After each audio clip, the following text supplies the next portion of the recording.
நேயர்கள் அனைவருக்கும் அன்பான காலை வணக்கங்கள். இந்த தித்திக்கும் திங்கட்கிழமை காலை பொழுதில் உங்கள் அனைவரையும் சந்திப்பதில் மிக்க மகிழ்ச்சி. இது நேரம் நல்ல நேரம் நிகழ்ச்சி. நம்மை நாம் அறிந்து கொள்வதற்கும் நம் வாழ்வின் அடுத்த கட்ட முயற்சிக்கு வழிகொள்வதுமே நேரம் நல்ல நேரம் நிகழ்ச்சியின் முக்கிய நோக்கம். இன்றைய நிகழ்ச்சியில் வாஸ்து குறித்த உங்களுடைய கேள்விகளுக்கு பதிலளிப்பதற்காகவே நம்முடைய அரங்கிற்கு வருகை தந்திருக்கிறார் ஸ்ரீ ஆண்டாள் வாஸ்து ஆலோசகர், பொறியாளர், குடியாத்தம் பாரத் ஆர்ஜே அன்பு அவர்கள். அவர்கிட்ட நீங்கள் பேசுகிறோம்னா 0444596956 என்ற எண்ணுக்கு உடனே கால் பண்ணுங்க. வாங்க நிகழ்ச்சிக்குள்ளே போகலாம். வணக்கம் சார், நல்லா இருக்கீங்களா? மகிழ்ச்சியான காலை வணக்கம். நல்லா இருக்கேன். Okay sir. ஸ்ரீமத்திய விஷ்ணு சித்தாரிய மனோநந்தன ஹேதவே நந்தநந்தன சுந்தரி கோதாய நித்தியமங்கலம். எல்லா புகழும் ஆண்டாளுக்கே. நரசிம்மன் திருவடிகளே சரணம். ஆண்டாள் பி சொக்கலிங்கம் திருவடிகளே சரணம். சார், பாரத் கன்ஸ்ட்ரக்ஷன் அப்படிங்கிற ஒரு அமைப்போட ஒரு ஃபவுண்டராக இருக்கீங்க. அதோடு இல்லாமல் நீங்கள் ஒரு பொறியாளரும் கூட. உங்ககிட்ட ஒரு கேள்வி கேட்கலான்னு நினைக்கிறேன் சார். அதாவது அது பழங்காலம் தொட்டே கட்டிடக்கலைங்கிறது ரொம்ப ஒரு சிறப்பான ஒரு அம்சம் கொண்டது அப்படின்னு நமக்கு எல்லாருக்குமே தெரியும். இப்போ பார்த்தீங்கன்னா எல்லாம் டிசைனாக வீடு கட்டுறாங்க. ஒரு மாடலாக எல்லாமே முன்னிருந்த மாடல் இப்போ கிடையாது இல்லைங்களா? நிறைய வித்தியாசங்கள்லாம் இருக்குது. இந்த நவீன கட்டிடக்கலை பற்றி கொஞ்சம் சொல்லணும் சார். நிச்சயமாக ரொம்ப அருமையான கேள்வி கேட்டீங்க மேடம். நவீன கட்டடக்கலைன்றது எப்போ ஆரம்பிச்சதுன்னா, அகண்ட பாரதம், நமது இந்திய தேசத்தோட பழைய பாரத தேசம் என்பது அகண்ட பாரதம். இந்தியா, பாகிஸ்தான், இந்தோனேஷியா, ஸ்ரீலங்கா, மொத்தம் எல்லா நாடும் சேர்ந்து ஒன்றா இருந்தப்போ சிந்து சமவெளி நாகரிகம் முதல்ல நம்ம ஆரம்பித்தது 1900 ஆண்டுகளில் ஆரம்பித்தது. அப்போ தான் முதல்ல மனிதர்கள் நம்ம ஒரு தரமான வீடுகள் எப்படி கட்டணும், அதுக்கு முன்னெல்லாம் ஓரளவுக்கு கூரை வீடுகளோ மற்ற இந்த மாதிரி வீடு இருந்தது. நவீன கட்டிடக்கலை ஆரம்பித்தது சிந்து சமவெளி நாகரிகத்தில் சிந்து நதிக்கரையில் ஆரம்பித்ததுங்க. அதை பேஸ் பண்ணி தான் இன்றைக்கி நம்ம டிடிசிபி போன்ற விஷயங்களெல்லாம், அகலமான சாலை, கால்வாய், ஒரு கட்டடத்துக்கு 4 பக்கம் இடைவெளி விடுறது, இந்த விஷயங்கள் எல்லாமே ஆரம்பித்தது அந்த சிந்து சமவெளி நாகரிகத்தில் தான் ஆரம்பித்ததுங்க. கண்டிப்பாக சார். இன்னொன்று சார், அதாவது வாஸ்து, ஒரு இல்லற வாழ்க்கை, இதுக்கு ரெண்டுத்துக்கும் சம்பந்தம் இருக்கா சார்? நிச்சயமாக உண்டுங்க. அதாவது ஒரு இல்லறத்தில் மிக அருமையான ஆனந்தமான ஆரோக்கியமான இல்லற வாழ்க்கை அமையணும்னா அவங்களோட வீட்டோட தென்மேற்கு மூலை, அதாவது தெற்கும் மேற்கும் சந்திக்கக்கூடிய தென்மேற்கு மூலையில் என்ன அறை அமைச்சிருக்காங்க, அதில் எந்த மாதிரி வாழ்ந்துட்டுருக்காங்கன்ற ஒரு விஷயந்தாங்க அந்த குடும்பத்தின் இல்லற வாழ்க்கையை நிர்ணயிக்கும். அந்த இல்லற வாழ்க்கை நிர்ணயிக்கிறதுக்கு ஒவ்வொரு வீட்லேயும் தென்மேற்கு படுக்கை அறை அந்த வீட்டில் எந்த விதமான குறைபாடுகள் இல்லாத செய்யும் போது நிச்சயமாக அவங்களோட வாழ்க்கை, இல்லற வாழ்க்கை ஆனந்தமாகவும் ஆரோக்கியமாகவும் செல்வ செழிப்பாகவும் இருப்பாங்க. கண்டிப்பாக சார். அதாவது வாஸ்துவில் ஒரு சில மாற்றங்கள் பண்ணாலே வீட்டுக்குள்ளே நல்லது நடக்கும் அப்படிங்கிற மாதிரி தான் சொல்கிறாங்க. எந்த விதமான மாற்றங்கள்லாம் செஞ்சால் நமக்கு நல்லது நடக்கும்? அதாவது பொதுவான மாற்றங்கள் ஏதாவது இருக்குங்களா? வாஸ்துவில் பொறுத்த வரைக்கும், எங்கள் ஆண்டாள் வாஸ்துவில் பொறுத்த வரைக்கும் பரிகாரங்கள்ன்ற விஷயமே கிடையாதுங்க. தவறுன்னா தவறு, சரின்னா சரி, இந்த மாதிரி விஷயத்தை நம்ம பார்க்கும்போது நிச்சயமாக வாஸ்து குறித்த ஒரு விஷயங்களை பண்ணும்போது வீடு கட்டுற அமைப்பு மட்டும் இல்லாமல் வீட்டை சுற்றி இருக்கக்கூடிய எல்லா அமைப்புகளையும் நம்ம பார்க்கும்போது தான் அந்த வாஸ்துன்றது சரியாக ஒரு 100% நம்ம சரியாக கொண்டு போக முடியும். அந்த மாதிரி கொண்டு போகும் பட்சத்தில் ஒரு சிலது மட்டும் சரி பண்ணால் சரியாகுமா, இல்லை ஒரு சில விஷயங்கள் மட்டும் பண்ணால் போதுமா அப்படின்னாக்கா நிச்சயமாக இருக்காதுங்க. ஸோ தீர்வு என்ன, எல்லா விதமான விஷயங்களையும் பார்த்து சுற்றி இருக்கக்கூடிய விஷயங்களும் அந்த நம்ம வீட்டோட அமைப்பு எல்லாத்தையும் பார்த்து நம்ம சரி பண்ணும்போது தான் நிச்சயமாக 100% வெற்றியாளராக நம்ம இருக்க முடியுங்க. கண்டிப்பாக சார். தொடர்ந்து பேசலாம் சார். ஒரு காலர் கிட்ட பேசலாம். வணக்கம், நேரம் நல்ல நேரம். யார் பேசுகிறீங்க? ஹலோ, நான் ராஜேஸ்வரி பேசுகிறேன், சென்னையிலேருந்து. வணக்கம் ராஜேஸ்வரிம்மா. உங்களுடைய வாஸ்து சம்பந்தமான கேள்வியை சார்கிட்ட கேளுங்கம்மா. வணக்கம் ராஜேஸ்வரிம்மா, சொல்லுங்கள். வணக்கம், ஆண்டாள் திருவிழிகளே சரணம் ஐயா. சரணம், சொல்லுங்கம்மா. என்ன உங்கள் கேள்வி என்னம்மா? இல்லை, எங்கள் தம்பிக்கான கேள்விதான். எங்கள் பூர்வீக இடத்துல வீடு கட்டணும்னு ரொம்ப ஆசைப்படுறான். மகிழ்ச்சிங்க. எந்த ஊர் உங்கள் பூர்வீகம்? நாங்கள் மதுரை. மதுரை, சரிங்க. அது அங்கே ஒரு சின்ன கிராமம். சரிங்க. கட்டணும்னு ஆசைப்படுறான். அவனுக்கு அமையுமா அப்படின்றதான் கேள்வி. நிச்சயமா அமையுமா. இப்போ இருக்கிறது நீங்கள் வாடகை வீடா சொந்த வீடா? வாடகை வீட்டில் தான் இருக்கான். சரிங்க சரிங்க. கூடிய சீக்கிரத்தில் உங்களுக்கு உங்களோட இடத்துல பூர்வீக நிலம் இருக்கு இல்லைங்களா, அந்த நிலத்தில் ஸோ எந்த பகுதியில் வரணும் என்னன்ற விஷயங்கள சரியான ஒரு வாஸ்து ஆலோசகரை வச்சு நீங்கள் அதை ஃபைன் டியூன் பண்ணும்போது நிச்சயமாக உங்களுக்கு பூர்வீக வீட்டிலே நல்ல ஒரு வீடு அமைய வாய்ப்புகள் நிறைய இருக்குமா.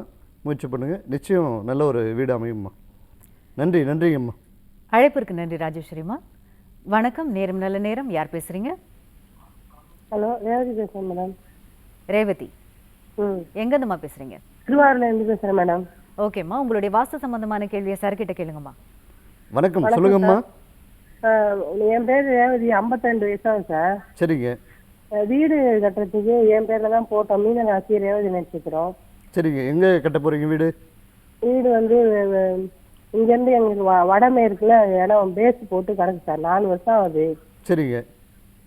கட்ட முடியாம கிடக்குது. என்ன பண்ணலாம் என்னன்னு தெரியல. எந்த ஊரில் கட்டி இது பண்ணிருக்கீங்க, பேஸ்மெண்ட் போட்டிருக்கீங்க? திருவாரூர் சார். திருவாரூர்ல அதே இடத்துல கொஞ்சம் தள்ளி.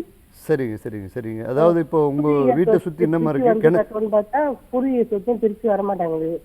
அப்படிங்களா? இப்போ உங்கள் வீட்டுக்கு பக்கத்தில் கிணறு எங்கேம்மா இருக்கு? கிணறு ஒன்றும் இல்லை சார். இப்போ காலி வாடகை வீட்டில் தான் இருக்கோம். இல்லை, இப்போ நீங்கள் மனை போட்டிருக்கீங்களே, பேஸ்மெண்ட் போட்டிருக்கீங்க, அந்த இடத்துல கிணறு எங்கே இருக்குன்னு கேட்குறேன். கிணறு இல்லை, அது வந்து இட வசதி இல்லைன்ட்டு இது முன்னாடியே செட்டிட்டாங்க, கட்டிட்டாரு சார். சரிங்க, சரிங்க. அதுதான் கிணறு ஒன்றும் பக்கத்தில் இல்லை.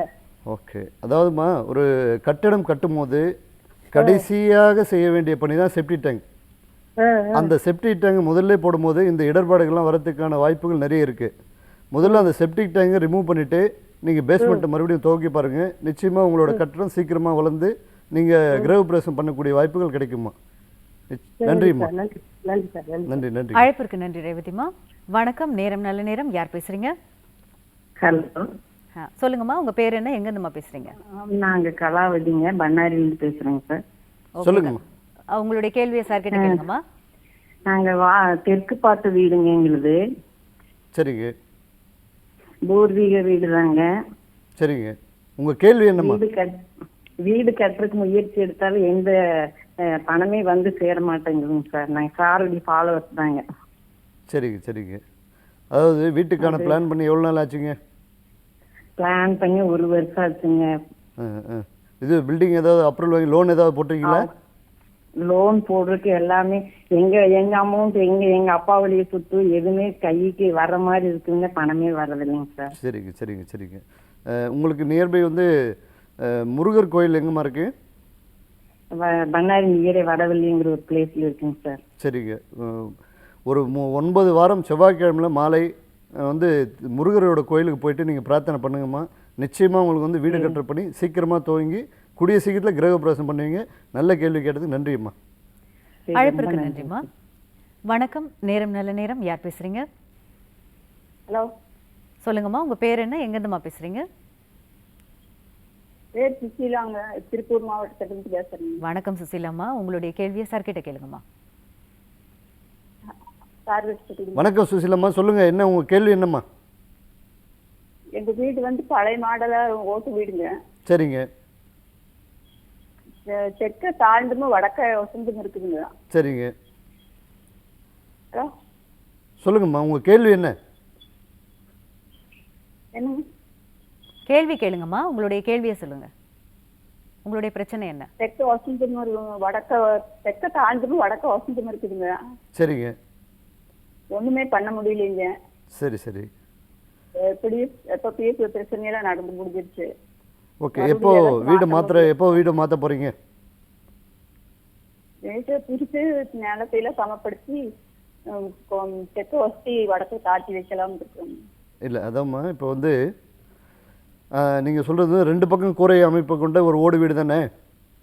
ஆமாங்க. 2 பக்கம் கூரை வீடு ஓடு வீடு வந்து எப்படி பார்த்தாலும் உங்களுக்கு வந்து ஒரு சமதளமாக வராதும்மா.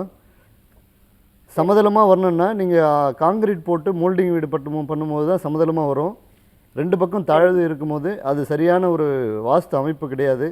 அந்த மாதிரி இருக்கும்போது உங்களுக்கு ஏற்றத்தாழ்வுகள், அதாவது 2 பக்கம் எப்படி ஏற்றத்தாழ்வுகள் இருக்கோ அதே மாதிரி உங்கள் வாழ்க்கையிலும் இருக்கிறதுக்கான வாய்ப்புகள் நிறைய இருக்குது. கூடுமான வரைக்கும் காங்கிரீட்டில் வந்து நீங்கள் சமதளமாக அமைச்சு ஒரு வாஸ்துபடி எல்லா விஷயங்களும் பண்ணும்போது நிச்சயமாக உங்களால் வெற்றி பெற முடியுமா. நன்றிம்மா. வீட்டை மாற்றுங்க, வெற்றி நிச்சயம் கிடைக்கும். சார், ஒரு நேர்கிட்ட பேசலாம். வணக்கம், நேரம் நல்ல நேரம் நிகழ்ச்சி. யார் பேசுறீங்க? நமஸ்காரம்மா, நான் பண்ருட்டிலிருந்து நீலமேகம் பேசுறேம்மா. ஓகே, வணக்கம் சார். உங்களுடைய வாஸ்து சம்பந்தமான கேள்வியை சார் கிட்ட கேட்கலாம் சார். என்னுடைய வீடு வடக்கு தெற்குல வீடு கட்டியிருக்கோம்மா. வணக்கம், சொல்லுங்க ஐயா. சார் கிட்ட பேசுங்க. வடக்கு தெற்கில் வீடு. ஆமாம்மா, ஆமாம் சொல்லுங்க. சார். எந்த ஊரில் கட்டிருக்கீங்க? பண்ருட்டி சார், பண்ருட்டி. பண்ருட்டி. சொல்லுங்க. பண்ருட்டி நகரத்தில் கட்டியிருக்கேன். ம். என்னுடைய வீடு படுக்கை அறை வந்து வட மேற்குல இருக்கு. சரிங்க. வட தெற்குலையும் இருக்கு. சரி. அதை பயன்பாட்டில் வச்சிருக்கிறது அங்கே வட மேற்குல இருக்கிறது தான். அதனால குடும்ப வாழ்க்கை எப்படி இருக்கு சார்? எப்படி இருக்கு? அதாவது தென்மேற்கு இருக்கிற படுக்கறையை நீங்கள் பயன்படுத்துறீங்களா இல்லை வடமேற்கு இருக்கிற ஆமாம். பயன்படுத்துறீங்களா?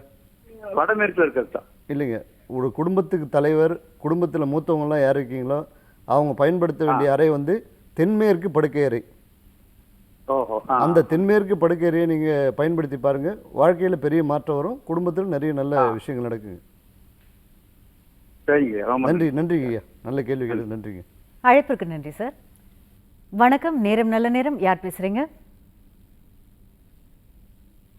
சார் நேர் இணைப்பில் இல்லை சார். சரி, இப்ப சார் அப்போ வாஸ்துக்கு வந்து பார்த்து வீடு கட்டுறோம் அப்படிங்கிற நாங்கள்லாம் வந்து வேறு விதமான ஒரு டிசைன் பண்ணி இப்படிலாம் கட்டணும் அப்படின்லாம் ஆசைப்பட்டிருப்போம் இல்லையா? அதாவது எல்லாருக்குமே இல்லம்ங்கிறது வந்து ஒரு கனவு.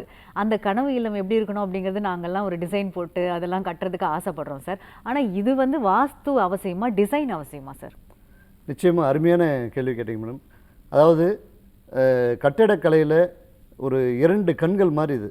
நீங்கள் கேட்குற கேள்வி டிசைனும் நல்லா இருக்கணும், வாஸ்துப்படியும் இருக்கணும். வாஸ்து குறைபாடு இருந்தாலும் அந்த வீட்டில் ஒரு கண் போன மாதிரி ஆகிடும்.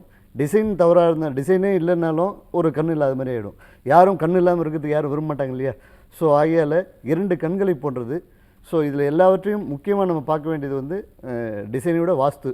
இந்த வாஸ்துப்படி நம்ம ஒரு கட்டடத்தை நேர்த்தியாக எந்த விதமான குறையும் இல்லாமல் எந்த மூலையிலும் கட்டாகாமல் சிறப்பாக பண்ணும்போது அதிலே நிறைய டிசைன்கள் பண்ணலாம், நிறைய வாய்ப்புகள் இருக்குது.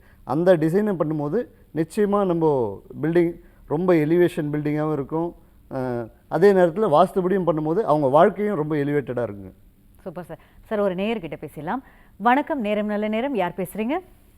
வணக்கம், வாழ்க வளமுடன். வணக்கம் சார். உங்க பேர் என்ன சார்? எங்கேருந்து பேசுறீங்க? ரத்ன சபாபதி ஃப்ரம் சோழவந்தான் திருவேடகம். அருமை சார். உங்களுடைய வாஸ்து சம்பந்தமான கேள்வியை சார் கிட்ட கேட்கலாம்.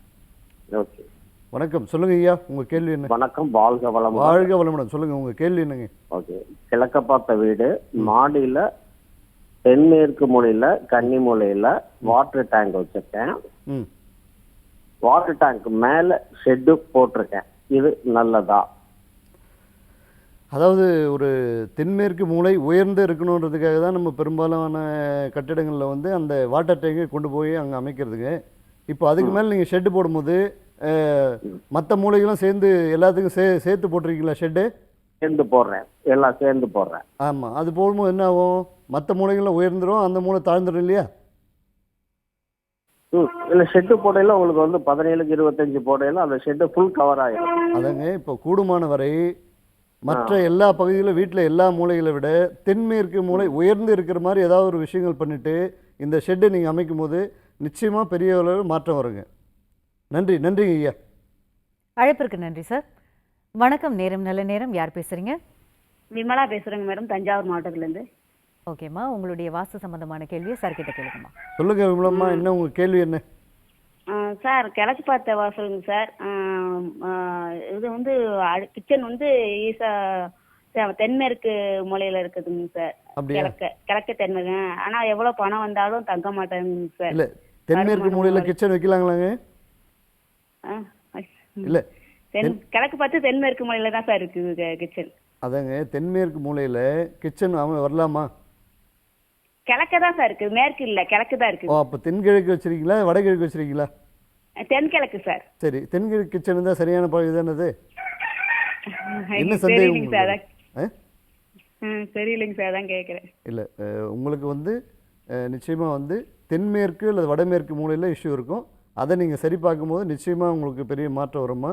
தென்கிழக்கு கிச்சன்றது சரியான ஒரு தீர்வு தான், அதில் தவறு கிடையாது. உங்களோட கிச்சன் மட்டும் விஷயம் கிடையாது, உங்கள் குடும்ப வீட்டில் வேறு ஏதாவது விஷயங்கள் இருக்கும். வடமேற்கு அல்லது தென்மேற்கில் வந்து உங்களோட தீர்வுக்கு கிடைக்கணும்னா நிச்சயமாக நீங்கள் பார்த்துட்டு செக் பண்ணிகிட்டே பண்ணுங்கள், நிச்சயம் பெரிய மாற்றம் வருமா. வாழ்க வளமுடன். அழைப்பிற்கு நன்றிம்மா. வணக்கம், நேரம் நல்ல நேரம். யார் பேசுறீங்க? வணக்கம். ஓகே சார், நேர் இணைப்பில் இல்லை சார் இப்போ நம்ம வந்து இப்போ வாஸ்து பிரச்சனையா இருக்கு அப்படிங்கிறதுக்காக சில பேர்லாம் என்ன பண்றாங்க சார், நேயர்கள்லாம் வந்து ஏதாவது பண்ணி நமக்கு பிரச்சனை தீருமா அப்படின்றதுக்காகவே வந்து ஏதாவது பொருளை வந்து வாங்கி வைக்கிறோம் வீட்டில். அந்த மாதிரி பொருட்கள்லாம் வந்து வாஸ்து குறைபாடு சரி பண்ணுமா? அருமையான கேள்வி கேட்டீங்க. ஆக்சுவலாக இது அந்த பொருட்களை வாங்கி வச்சா சரியாகணுன்றது மூட நம்பிக்கையோட உச்சகட்டம். அதெல்லாம் வந்து சரியான ஒரு தீர்வு கிடையாதுங்க. ஒரு கட்டிடத்தை நம்ம கட்டும்போது அந்த கட்டிடத்தில் தீர்வுகள் கிடைக்கணுன்னாக்கா அந்த கட்டிடத்தை சரி பண்ணும்போது தான் நிச்சயமாக கிடைக்குமே தவிர, ஒரு பொருட்களால் எந்த பொருட்களால் தகடாலோ தாயத்தாலோ எந்த விதமான ஒரு பரிகாரம் பண்ணக்கூடிய விஷயத்தினாலோ நிச்சயமாக அவங்களுக்கு வந்து ஒரு தீர்வு கிடைக்காதுங்க. தீர்வு கிடைக்கணுன்னாக்கா அந்த கட்டிடத்தை அவங்க சரியான முறையில் சரி பண்ணும்போது மட்டும்தான் தீர்வு கிடைக்குமே தவிர, இதெல்லாம் எதுவுமே தகடு தாயத்தெல்லாம் எதுவுமே வேலை செய்யாதுங்க. ஆண்டாள் வாஸ்துப்படி உலகத்தில் எங்கேயுமே வந்து எந்த விதமான பரிகாரங்களும் வாஸ்துல கிடையாதுங்க. சார், நிகழ்ச்சியினுடைய அடுத்த காலர்கிட்ட பேசலாம். வணக்கம், நேரம் நல்ல நேரம். யார் பேசுறீங்க? வணக்கம்மா, என்னுடைய பிறந்த ஆனந்த், மதுரையிலிருந்து நான் பேசுறேன். சூப்பர் சார், உங்களுடைய கேள்வியை சார் கிட்ட கேளுங்க சார். என்னுடைய வணக்கம் ஆனந்த் சார், சொல்லுங்க உங்க கேள்வி என்ன? என்னுடைய வீடு வந்து மேற்கு பார்த்த வாசல். இப்ப நான் மேற்குல இருந்து கிழக்கு வந்து மாடிப்படி வைக்கிறேன். மாடிப்படிக்கு கீழே எம்டி ஸ்பேஸ்ல பாத்ரூம் கட்டலாமா? அதாவது கிழக்கு பகுதியில் எக்ஸ்டெண்ட் பண்ண போறீங்களா? இல்ல சார், கிழக்கு வெஸ்ட் ஃபேஸிங்கு மாடிப்படி கட்டியிருக்கேன் சார். ரைட்டா அந்த மாடிப்படிக்கு கீழே வந்து எம்டி ஸ்பேஸ் இருக்கு, அதுல பாத்ரூம் கட்டலாமா சார்? அதாவது படி கீழே மட்டும் வைக்கிறீங்களா இல்லை படி பக்கத்தில் வைக்க போறீங்களா? இல்ல படி கீழே மட்டும் தான். இல்லை, படிக்கு கீழே டாய்லெட் அமைக்கிறது சரியான தீர்வாக இருக்காதுங்க. பக்கத்தில் அமைச்சுங்க. வடமேற்கு மூலையில், மேற்கு பார்த்த பகுதியில் வடமேற்கு மூலையில் படியை விட்டுட்டு தனியான ஒரு பகுதியில் நீங்கள் பாத்ரூம் கட்டுங்க, சிறப்பாக இருப்பீங்க. அதில் ஸ்டோர் ரூம் மாதிரி வச்சுக்கலாமா சார்? படி கீழே ஸ்டோர் ரூம் மாதிரி வச்சுக்கலாம்? இல்லை, படி கீழே எந்த விதமான இதுவும் வைக்காத இருந்தால் காலியாக விட்டீங்கன்னா சிறப்பாக இருக்குங்க. Okay sir. நன்றிங்க ஐயா. அழைப்பிற்கு நன்றி சார். வணக்கம், நேரம் நல்ல நேரம். யார் பேசுறீங்க? வணக்கம், உங்க பேர் என்னம்மா? தேனி மாவட்டம் கம்பத்துல இருந்து ரீனா பேசுறேன் மேம். வணக்கம் மீனாம்மா, உங்களுடைய வாஸ்து சம்பந்தமான கேள்வியை சார் கிட்ட கேளுங்கம்மா. சரிங்க மேம். வணக்கம், சொல்லுங்க உங்க கேள்வி என்ன? டிவியோட சத்தத்தை கொஞ்சம் கம்மியா வச்சுக்கோங்க, அப்பதான் நீங்க தெளிவா பேச முடியும். டிவியோட சத்தத்தை குறைச்சுக்கோங்க. டிவியோட சத்தத்தை குறைச்சுக்கோங்கம்மா, அப்பதான் உங்களுடைய கேள்வி தெளிவா. 11 சென்ட் வீடு மேம். அது 11 சென்ட் இடம். நான் 3 வீடு மேம். 3 வீடு வடக்கம் வாசப்பட்ட வீடு. லாஸ்ட்ல வந்து பிளாட்டா தான் இருக்குமா, தென்னை மரம் இந்த மாதிரி மாங்காய் மரம் எதுவுமே இல்ல, பிளாட்டா தான் இருக்கு. முதல் வீடு வந்து வடக்காமத்துல வந்து கன்னிமூலையில மாட்டு கொட்டை இருக்கு மேம். ஈசானியில சாமி வீடு இருக்கு, ஒரு 10க்கு 10 வீடு இருக்கு. உங்க கேள்வியை கொஞ்சம் சுருக்கமா கேட்டீங்கன்னா சிறப்பான பதில் சொல்லலாமா? கேள்வி என்ன? சொல்லுங்கம்மா. இல்ல, உங்க கேள்வி என்னம்மா? மீனாம்மா, உங்களுடைய கேள்வியை மட்டும் சொல்லுங்கம்மா, உங்களுடைய பிரச்சனை என்ன? ஓகே சார், கட் ஆயிடுச்சு கால். நீங்க அதுக்கான சொல்யூஷன் மட்டும் கொஞ்சம் சொல்லுங்க. இல்லை, அவங்க என்ன கேள்வி கேட்குறாங்கன்னு தெரியல. அதாவது அந்த அவங்களோட வீடை சுற்றி மரம் தோட்டம் இதெல்லாம் இருக்குதுன்னு சொல்ல வராங்க. ஸோ 3 வீடு தனித்தனியாக பிரிச்சிருக்கும் போது ஸோ ஒவ்வொருத்துக்கும் ஒரு விதமான காலி இடம் விட்டு அவங்க சிறப்பாக பண்ணும்போது நிறைய விஷயங்கள் நல்லா நடக்கும். காலி இடம் விடாமல் ஒரு வீடு ஒட்டி இருக்கும்போது என்ன நடக்கும்னா, அதாவது ஒரு வீட்டோட அமைப்பு 100% சரியான ஒரு தீர்வாக அமையணும்னா எப்படி அமையணும்னா, ஒரு காம்பவுண்ட் வால் 4 பக்கம் காம்பவுண்ட் வால் போட்டு அது நடுவில் வடக்கு கிழக்கு போன்ற பகுதியில் இடம் கூடுதலாகவும் மேற்கு தெற்கு பகுதியில் இடம் குறைச்சலாகவும் விட்டு அந்த காம்பவுண்ட் போட்டு காம்பவுண்டுக்குள்ளே வீடு கட்டும் போது சிறப்பாக இருக்கும். இந்த 3 வீடு பக்கத்தில் வரும்போது என்ன நடக்கும்னாக்கா, ஸோ இவர்களோட ஒருத்தரோட பிரச்சனை ஒருத்தருக்கு வந்து அஃபெக்ட் பண்ணக்கூடிய வாய்ப்புகள் நிறைய இருக்குங்க. ஸோ ஆகையால் தனித்தனியாக வீடுகள் அமைச்சு தனித்தனியாக காம்பவுண்ட் அமைச்சு பண்ணும்போது எல்லாமே சிறப்பாக அமையுங்க. நேயர்களுக்கு ஒரு அன்பான ஒரு வேண்டுகோள் இருக்கு. நீங்க உங்களுடைய கேள்வியை சுருக்கமா சொன்னீங்கன்னா இன்னும் நிறைய பேர் பேச வேண்டியிருக்கு, அவங்களுக்கும் ஒரு வாய்ப்பு கிடைக்கும் இல்லையா? அதனால உங்களுடைய கேள்விகளை வந்து சுருக்கமா கேளுங்க, ஓகேங்களா? வணக்கம், நேரம் நல்ல நேரம். யார் பேசுறீங்க? வணக்கம். கட்டி முடிச்சு 15 வருஷம் ஆகுதுங்க. எந்த வேலை தொட்டாலும் தடங்களாவே நிக்குதுங்க, அதுதான் கேக்குறோமுங்க. ஓகேம்மா, உங்க பேர் என்னம்மா, எங்க இருந்துமா பேசுறீங்க? தனலட்சுமி, பேருங்க கணத்துக்கடுவுங்க. ஓகேம்மா, உங்களுடைய வாஸ்து குறித்த பிரச்சனையை சொல்லுங்கம்மா, கேள்வியை சுருக்கமா சொல்லுங்க. அதுதானுங்க, வீடு வந்துங்க சதுரமா வீடு வந்து வடக்கு பார்த்து நடைங்க, மேற்கு இடம் குறைச்சல் கம்மியா எல்லாம் விட்டுருக்குறோம். இந்த ஃபர்ஸ்ட் வீடு கட்டும் போது ஆரம்பிச்சது வந்து செப்டிக் டேங்க ஆரம்பிச்சிட்டாரு அவர் எங்க வீட்டுல தெரியாம. சரிம்மா, அந்த எவ்வளோ நாளாக இருக்கீங்க, குடியிருக்கீங்களா அந்த வீட்டில் இல்லையா இப்போ? இருக்கிறோமுங்க, வீட்டுலதான் இருக்கிறோமுங்க. சரிங்க சரிங்க. இன்னும் உங்களோட கேள்வி என்ன இதில்? அதே செப்டிக் டேங்க் ஃபர்ஸ்ட்ல கட்டினது வந்து அது தப்புங்களா எப்படி? இல்லை, அது அதாவது அது முடிஞ்சு போச்சு. அதாவது கட்டடம் கட்டுறதுக்கு முன்னாடி அந்த இஷ்யூ எல்லாம் அப்போ தான் வரும். இப்போ அந்த வீட்டில் குடியேறிட்டீங்க இல்லையா? ஆமாங்க, அந்த குடியேறின பிறகு அதெல்லாம் ஒரு இது கிடையாதுங்க. ஸோ வேறு ஏதாவது தவறுகள் இருந்தாக்கா அதை பார்த்து சரி பண்ணிக்கங்க. காம்பவுண்ட் அமைச்சிருக்கீங்களா வீட்டுக்கு? காம்பவுண்ட் சுத்தி காம்பவுண்ட் எல்லாம் அமைச்சிருக்கிறோங்க. சரிங்க, ரொம்ப சந்தோஷம். வேறு ஏதாவது விஷயங்கள், அதாவது தென்மேற்கு அல்லது வடகிழக்கு இந்த மூலைகளில் வந்து உங்களுக்கு இஷ்யூ இருக்கிறதுக்கான வாய்ப்பு இருக்குது. அதை மட்டும் கொஞ்சம் சரி பண்ணிக்கணுமா, பார்த்து சரி பண்ணிங்கன்னா நிச்சயமாக நீங்களும் வந்து சிறப்பான ஒரு வாழ்க்கையை வாழ முடியும். நன்றி நன்றிம்மா. சரிங்க நல்ல சார், கேள்வி அதுதான் கேட்டீங்க. ஏதாவது அழைப்பிற்கு நன்றிம்மா. மேடம், இப்போ வந்து சார் அவங்க பேசிட்டு இருக்கும்போது சொன்னாங்க, அதாவது இந்த விதமான சேஞ்சஸ்லாம் வந்து நாங்கள் தப்பாக கட்டிட்டோம், எப்படி நாங்கள் இது இருக்க முடியுமா இருக்கக்கூடாதா அப்படின்ற மாதிரி சந்தேகம் நேயர்களுக்கு எல்லாருக்குமே இருந்துக்கிட்டே தான் இருக்குங்க சார். இப்போ அப்பார்ட்மெண்ட்ஸ்ன்னு பார்த்தோம்னா பார்த்தீங்கன்னா நம்ம இதெல்லாம் நம்ம சொல்ல முடியாது, அவங்க எப்படி கட்டியிருக்காங்கன்னு நம்மளால நினச்சி கூட பார்க்க முடியாது இல்லைங்களா? ஸோ அப்பார்ட்மெண்ட்ஸ் வாழ்க்கைங்கிறது ஒரு அவசியமான ஒன்றாயிடுச்சு இந்த காலத்தில். உங்கள் இதுபடி நீங்கள் வந்து தனி வீடில் வாழறது நல்லதா இல்லை அப்பார்ட்மெண்ட்ஸில் வாழறது நல்லதான்னு கொஞ்சம் சொல்லணும் சார். நல்ல சிறப்பான கேள்வி கேட்டிருக்கீங்க. ஆக்சுவலாக வந்து ஒரு வீடுன்னாக்கா தொன்று தொட்டு பழைய காலத்துலேருந்து இந்த காலம் வரைக்கும் எல்லாமே வந்து ஒரு கூட்டு குடும்பம், இல்லற வாழ்க்கை, இந்த மாதிரி விஷயங்கள்லாம் எல்லாமே வந்து ஒரு தனி வீட்டிலிருந்து தான் பெரிய சாதனைகள்லாம் பண்ணியிருக்காங்க, பெரிய சாதனைகள்லாம் உருவாகிறாங்க. நகரங்களை நோக்கி வரும்போது மக்கள் குடியேறும் போது இடப்பற்றாக்குறையினால் வந்து தான் வந்து என்ன ஆகுதுன்னாக்கா இருக்கிற இடத்துல பல மாடி கட்டிடங்கள், குறிப்பாக இப்போ நம்ம இந்தியாவை பொறுத்து எடுத்துக்கிட்டோம்னா பாம்பே போன்ற பெரிய பெரிய நகரங்களில் குறைந்தபட்சம் 30 அடுக்கு கட்டிடங்கள் தான் அங்கெல்லாம் பார்க்க முடியுது. ஸோ இடம் குறுகி போகும், இது வேறு இடமே வாய்ப்பே இல்லை. அந்த மாதிரி சூழ்நிலை வரும்போது அப்பார்ட்மெண்ட்டில் குடியேறுறாங்க. அப்பார்ட்மெண்ட்டில் வந்து 100% வாஸ்துவை நம்ம எதிர்பார்க்க முடியாது. ஏன்னா வாஸ்துபடி அமைக்கவும் அப்பார்ட்மெண்ட்டிலான வாய்ப்புகள் குறைவு. ஸோ வாஸ்துபடி ஒரு மிகப்பெரிய சிறந்த ஒரு வாழ்க்கையை வாழணும், மிகப்பெரிய ஒரு வெற்றியை பெறணும், நம்ம உயரணும், அதிகமான உயரணும்னாக்கா நம்ம ஒரு தனி வீடு அமைச்சு வாழும்போது தான் வந்து வெற்றியாளராக மிகப்பெரிய வெற்றியை பெற முடியும். அப்பார்ட்மெண்ட் வாழ்க்கை ஒரு சராசரி வாழ்க்கையை கொடுக்கும். நேர் ஒருத்தர் காத்திருக்காரு, அவர்கிட்ட பேசிட்டு தொடருவோம் சார். நன்றிங்க. வணக்கம், நேரம் நல்ல நேரம். யார் பேசுறீங்க? சரி, என் பேர் பார்த்திபன், காஞ்சிபுரம் பேசுறேன். வணக்கம் பார்த்திபன் சார், உங்களுடைய வாஸ்து சம்பந்தமான கேள்வியை சார் கிட்ட கேளுங்க சார். வணக்கம் பார்த்திபன் சார், உங்க கேள்வி என்ன?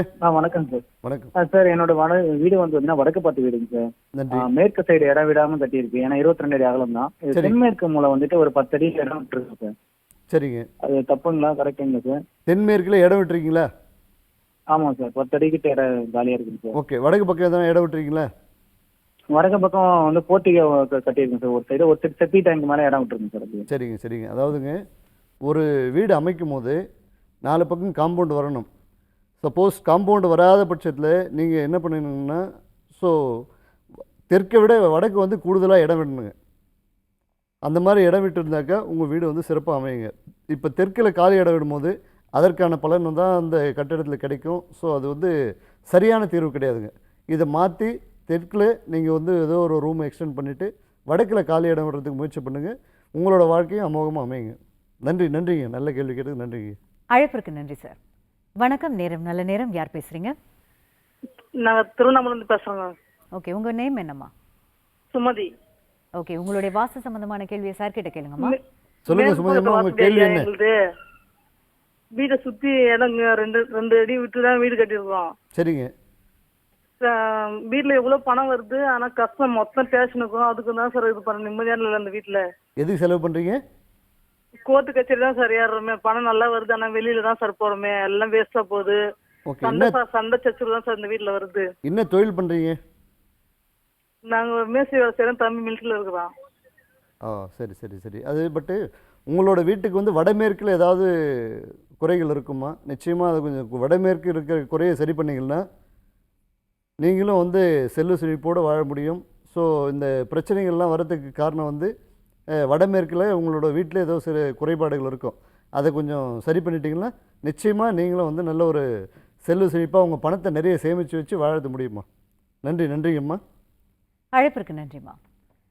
சார் நிகழ்ச்சியினுடைய நிறைவு பகுதியை நெருங்கிட்டோம் சார். அதாவது இப்போ உங்களை வாஸ்து சம்மந்தமாக நாங்கள் ஏதாவது வந்து கரெக்ஷன் பண்ணணும் அப்படின்னா உங்களை எப்படி அணுகிறது, உங்களை எப்படி காண்டாக்ட் பண்ணுறதுன்னு குறித்து சொல்லி முடிக்கணும் சார். நிச்சயமாம்மா. ஆக்சுவலாக ஒரு 25 வருஷமாக நாங்கள் இந்த ஃபீல்டில் பாரத் பில்டர்ஸ்ன்ற ஒரு கன்ஸ்ட்ரக்ஷன் கம்பெனி நடத்திட்டு வரோம். தமிழ்நாடு மட்டும் இல்லாத ஆந்திரா, கர்நாடகா போன்ற பகுதிகளிலும் கன்ஸ்ட்ரக்ஷன் நடக்குது எங்களுக்கு. ஸோ உங்களுக்கு உங்களோட ஆலோசனை இப்போ நிறைய பேர் முயற்சி பண்ணாங்க. முயற்சி பண்ணவங்களுக்கு ஓரளவுக்கு எங்களால் தீர்வு கொடுக்க முடியுது. நிறைய வாய்ப்பு இல்லாதவங்க வந்து நீங்கள் எங்களை தொலைபேசியில் தொடர்பு கொண்டோ இல்லை எங்களோட மெயிலில் தொடர்பு கொண்டோ நிச்சயமாக உங்களுக்கு தீர்வு பெறலாம். எங்களோட ஆஃபீஸ் கான்டாக்ட் நம்பர் வந்து 9087969969. இந்த எண்ணுக்கு நீங்கள் தொடர்பு கொண்டீங்கன்னா நிச்சயமாக உங்களுக்கு வந்து எங்களால் முடிஞ்ச உதவிகள் செய்வோம். எண்டு டு எண்டு, அதாவது ஒரு கட்டிடக்கலையில் மனை தேர்வு செய்கிறதுலேருந்து கட்டிடம் முடித்து கீ ஹேண்ட் ஓவர் பண்ணுற வரைக்கும் நாங்கள் வந்து பாரத் பில்டர்ஸ் இந்த நிறுவனத்து மூலமாக ஒரு 25 வருஷமாக பண்ணிகிட்ருக்கோம். வாஸ்துபடி உங்களுக்கான கட்டடங்கள், சிறப்பான ஒரு கட்டடங்கள் உங்களுக்கு அமையணும்னா நிச்சயமாக எங்களை காண்டாக்ட் பண்ணும்போது இந்தியாவில் எந்த மூலையில் இருந்தாலும் உங்களுக்கு நாங்கள் சர்வீஸ் பண்ணி கொடுக்க முடியும். நிச்சயமாக உங்களோட வாழ்க்கையும் வந்து இந்த வாஸ்து மூலிமா மாற்றி வெற்றியாளராக உங்களை கொண்டு வர முடியும். எங்களால் அதுக்காக நீங்கள் தொடர்பு கொள்ளலாங்க. கண்டிப்பாக சார். அதாவது எலி வலையானாலும் தனி வலை அப்படின்னு வந்து அழகாக சொல்லியிருக்கீங்க சார். வந்து பகிர்ந்து கொண்டமைக்கு மிக்க நன்றி சார். வணக்கம். நன்றி. வெற்றிவேல் முருகனுக்கு அரோகரா, வீரவேல் முருகனுக்கு அரோகரா, சக்திவேல் முருகனுக்கு அரோகரா. நன்றிம்மா. இந்நிகழ்ச்சியை பார்த்து கொண்டிருக்கும் அத்துணை பேருக்கும் இந்நாள் இனிய நாளாக அமையட்டும். மீண்டும் சந்திப்போம். நன்றி.